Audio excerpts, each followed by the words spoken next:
বরফের ওপর রং বেরঙের আলো দিয়ে সাজানো এই পার্কগুলো চীনের হেইলংজিয়াং প্রদেশের। শীতকাল উপলক্ষে পর্যটকদের আকর্ষিত করতে শহর জুড়ে বরফের থিমে এসব পার্ক তৈরি করা হয়েছে।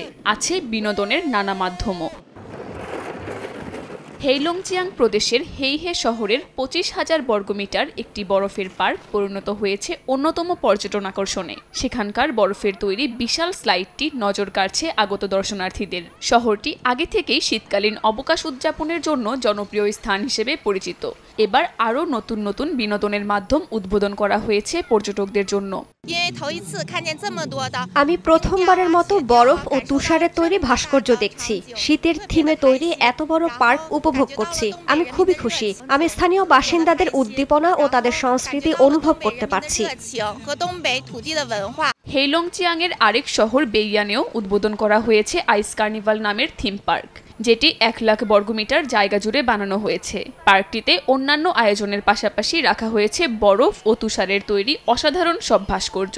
চমৎকার সব আয়োজনে পরিপূর্ণ এসব পার্কের সৌন্দর্য উপভোগ করতে ভিড় করছেন স্থানীয় বাসিন্দাদের পাশাপাশি পর্যটকেরাও। কাকলি আখতার, সময় সংবাদ।